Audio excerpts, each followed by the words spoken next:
Communication skills are more important than ever, but what if your grammar doesn't quite make the grade? 50 years ago, you would have walked over to your co-worker's desk or called up to the second floor to ask a question.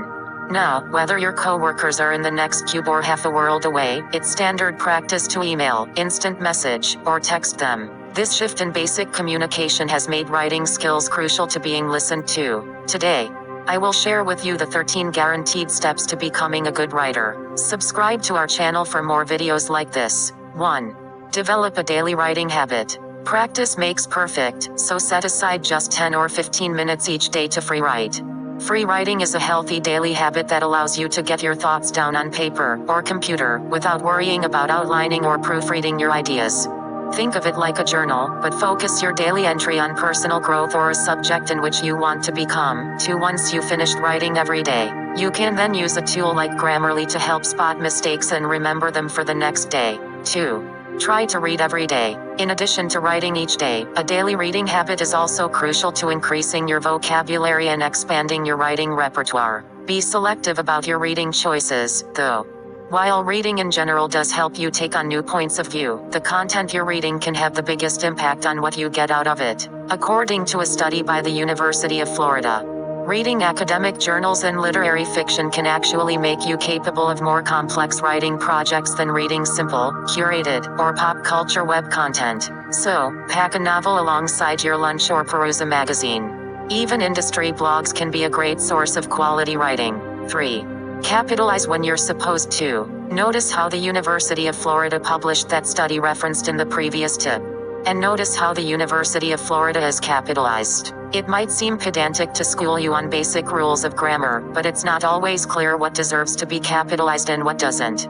Here are 2 types of writing you should always examine closely when uppercasing your words. Proper nouns.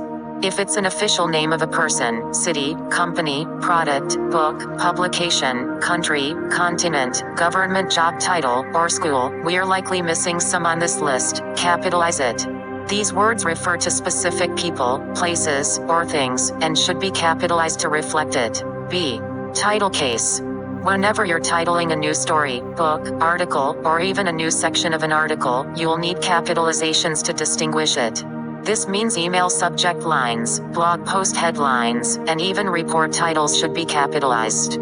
Check out the Associated Press style book to learn a popular way of doing so. 4. Avoid using exclamation points. Often, we rely on exclamation points too heavily as a crutch. Don't ask punctuation to do a word's job, warns Beth Dunn, chief writer and editor on HubSpot's product team.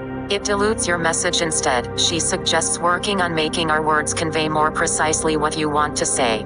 When in doubt about whether to use an exclamation point, consult this flowchart. 5. Always think about your audience. You can be casual with your coworkers and peers, but when communicating with management or clients, it's a good idea to write using more formal grammar. Keep in mind that formal doesn't necessarily mean stilted or old-fashioned. Rather, it asks that you use contractions sparingly.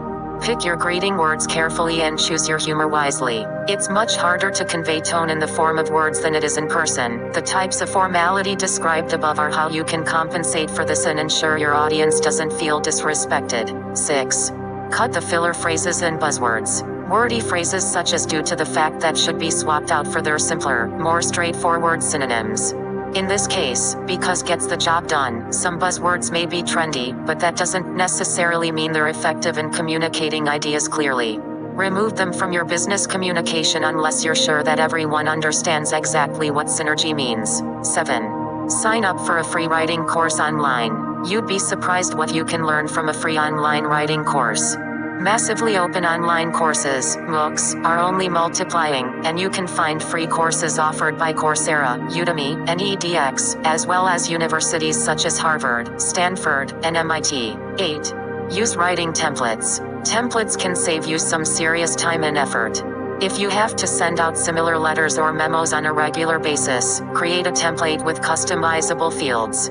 You can always personalize your communication with a sentence or 2. Here are 78 free content creation templates for ebooks, press releases, slide shares, infographics, and more to help you get started. 9. Make sure you address people correctly. Avoid accidentally insulting someone by triple checking names, gender, personal pronouns, and titles. Dustin Wax of Lifehack writes, if you're not positive about the spelling of someone's name, their job title, and what it means, or their gender, either A, check with someone who does know, like their assistant, or B, in the case of gender, use gender-neutral language. 10. Study commonly misused words and phrases, and never get them wrong. It is peak, or peak? Which one is correct? First come, first served, or first come, first serve? There are a lot of commonly misused words and phrases out there that you should know. For example, what's the difference between that and which? In short, that introduces essential information, meaning the stuff that would turn your sentence into nonsense if you took it out. It does not get a comma. On the other hand, which introduces non-essential information and is preceded by a comma. When in doubt, do a quick Google search. It's worth it. 11. Drop the word very from your vocabulary. Florence King once wrote, very is the most useless word in the English language and can always come out. More than useless, it is treacherous because it invariably weakens what it is intended to strengthen. You'd be amazed at the difference removing the word very makes in your writing. Here are a few examples. The software was built by a very passionate group of engineers. B. I'm very excited to get started on our next project. C. The data that the marketing team received was very indicative of the website traffic from last month. In all three sentences above, very dilutes the strength of the word that comes after it. Now read each sentence without very. Don't they sound so much better? If you want your writing to speak volumes to your audience, don't add very, add a better adjective. Once you attach very to it, you're giving the adjective a grade that it doesn't need. 12. Read your writing out loud. Before you send anything important, read through it out loud quickly. It may seem a little strange, but reading your writing out loud is one of the most effective ways to catch typos, grammar errors, and awkward phrasing. 13.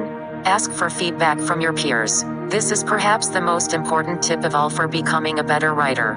If you read your own writing enough times, it suddenly becomes just a wall of words, playing in your head with no real meaning. The best way to find out how your writing will hit the ears of your readers is to have someone else read it. Getting your peers and colleagues